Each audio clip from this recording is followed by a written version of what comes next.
কিছু করতে পারলেন না।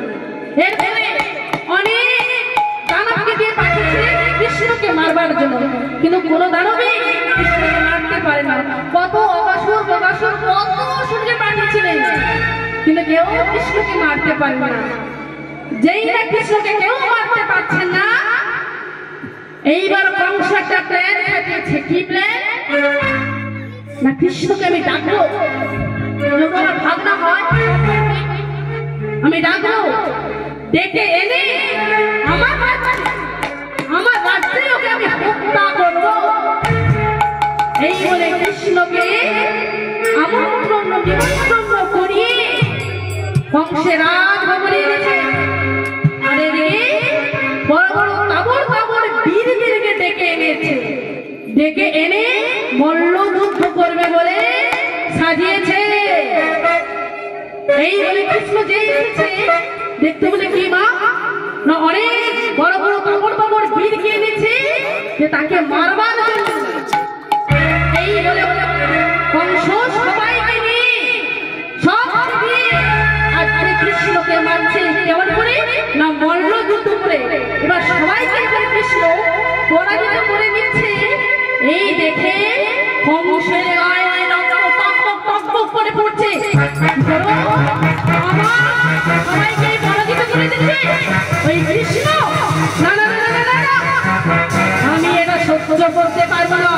এই বলে কংস রেগে গিয়ে যুদ্ধ করতে নেমেছে। নেমে আজকে কৃষ্ণের সঙ্গে মল্ল যুদ্ধ করছে। কেমন করে?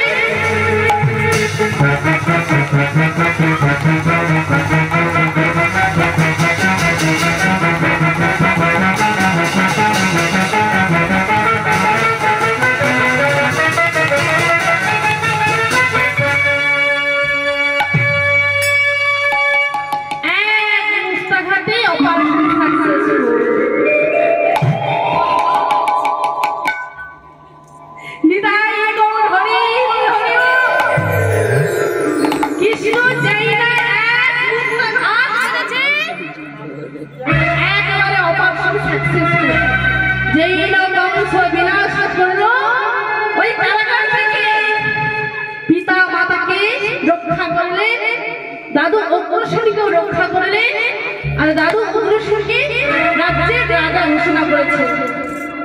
আর ওই কংসের যে দুইজন পত্নী ছিল কাঁদতে কাঁদতে এবার বাপের বাড়িতে যাচ্ছে। কেমন করে গো? কংস পত্নী অস্তি পাপতে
কৃষ্ণ সাহস তো পাবনা।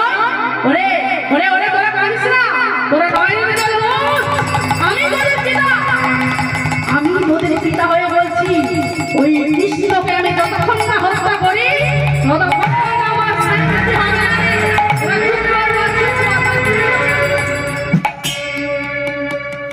চুপ কর না। এই বলে রেগে রেগে 23 অক্ষয় সেনাকে নিয়ে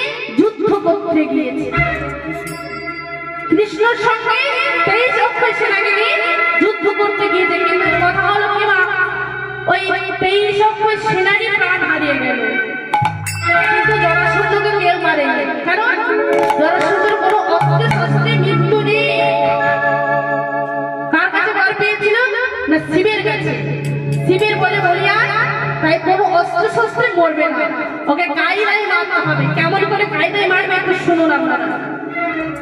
এই বলে কি করেছে, এরপরে 17 বার, 11 বার নয় বাবা, 17 বার কৃষ্ণের সঙ্গে যুদ্ধ করেছিলেন, কিন্তু প্রতিবার তিনি পরাজিত হন।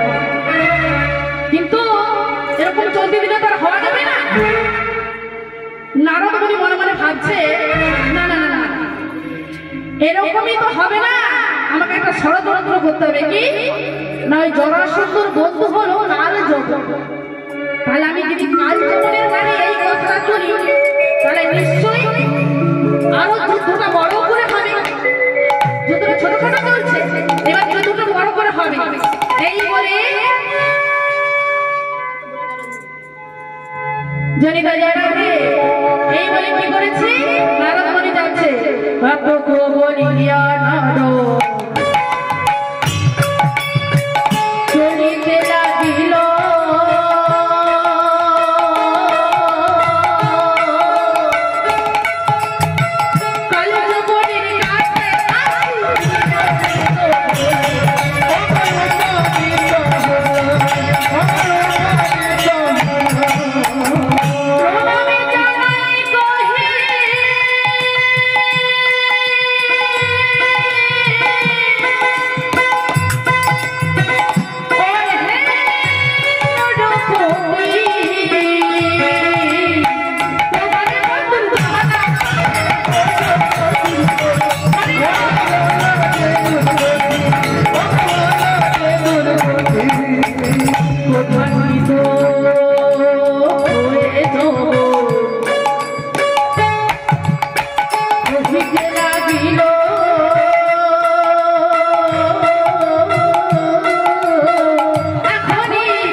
আমি আমার সৈন্যগণকে নিয়ে ওই মথুরায় কৃষ্ণকে হত্যা করব। এই বলে কি করেছে না, মহারসে জগবনেরা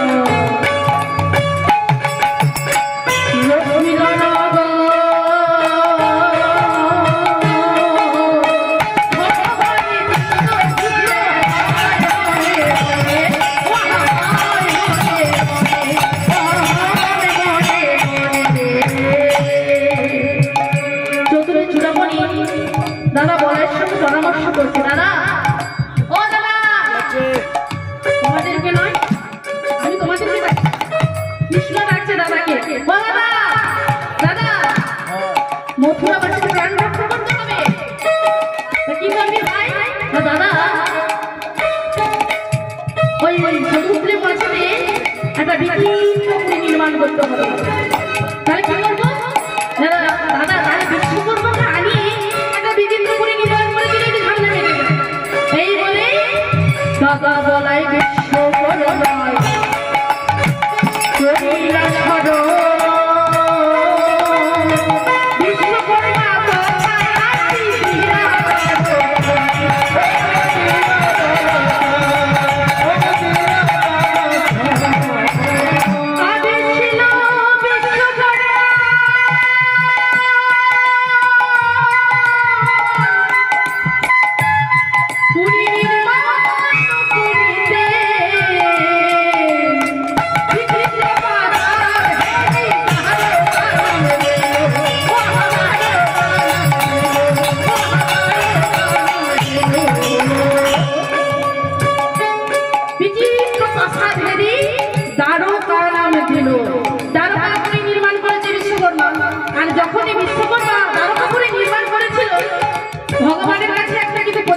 সত্যি না দয়াময়?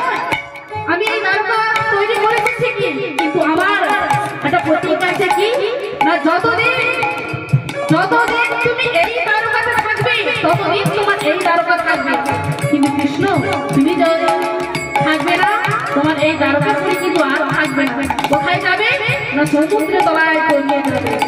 সেইটা আমরা ফোনের মাধ্যমে কিছুদিন আগে দেখেছি। আমাদের প্রধানমন্ত্রী নরেন্দ্র মোদী তিনি গিয়েছিলেন আর আমাদেরকে ফোনের মধ্যে দেখিয়েছিলেন। সেইটা আমরা সবাই ফোনের মধ্যে দেখেছি। সেই দ্বারকাপুরী এখনো আছে। দাপর যুগে দ্বারকা এই কলি যুগে এখন পর্যন্ত আছে। সেটা আমাদের সবাই জন্য রাস্তা করে দিতে, যাওয়ার জন্য সুযোগ করে দিলেন। সেই দ্বারকাপুরী ছিল। এইবার কি করেছিল না, ওই দ্বারকাতে সবাইকে শান্ত করে তারা দাঁড়ি করলেন কাকে না, দাদা বলাইকে। সকল প্রজাগণকে ওই দ্বারকাতে রাখলেন, সুরক্ষিত রাখলেন। এইবার ভগবান মনে মনে ভাবছে, দেখে আসি তো কাল যখন তার সৈন্যগণে কি করছে। এই বলে কাল যখনরা কি করছে, যেই না দেখতে গিয়েছে, কাল যখনের চোখে বলেছে, এই যে কৃষ্ণ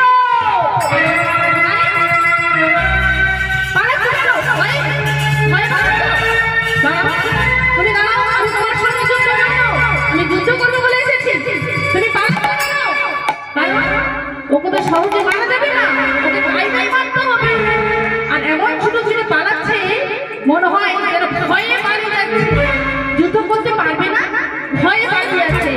এই বলে যাচ্ছে কেমন করে গো, ওকে যখন দেখিয়া কৃষ্ণ ছুটিয়া চলিল, দেখিয়া কৃষ্ণ ছুটিয়া চলিল, দেখিয়া কৃষ্ণ ছুটিয়া চলিল, দেখিয়া কৃষ্ণ ছুটিয়া চলিল, আসি উপনীত হলো, আসি উপনীত হলো, আসি উপনীত হলো, আসি উপনীত হলো, দেখতে পাইল, দেখতে পাইল, দেখতে পাইল, দেখতে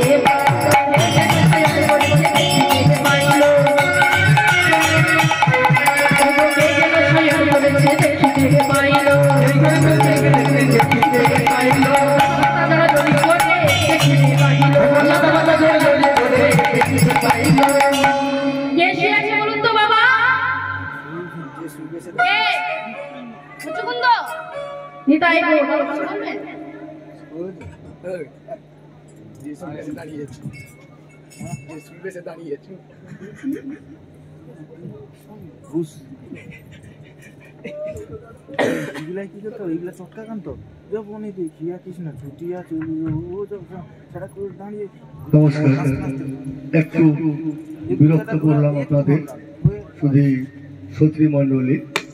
আজকে যে কীর্তন গান হচ্ছে তাতে যে বোনটি আমার এতক্ষণ ধরে গলা শুধু ফাটালেন, কতটা আপনাদের বোধগম্য হয়েছে মাফ করবেন, জানি না। সেটা সনাতন ধর্মাবলম্বী আমরা যারা আছি কতটা শিক্ষা গ্রহণ করলাম, গলাটা মার হয়ে গেছে, মাফ করবেন। কতটা আমরা শিক্ষা গ্রহণ করলাম জানি না, বোনটা শুধু গলা ফাটিয়ে যাচ্ছে। যাই হোক, বেশি সময় নেব না। উনার গানে সন্তুষ্ট হয়ে আশিস বাড়ি, কলসিবেড়িয়া 100 টাকা সৌরভ পড়ায়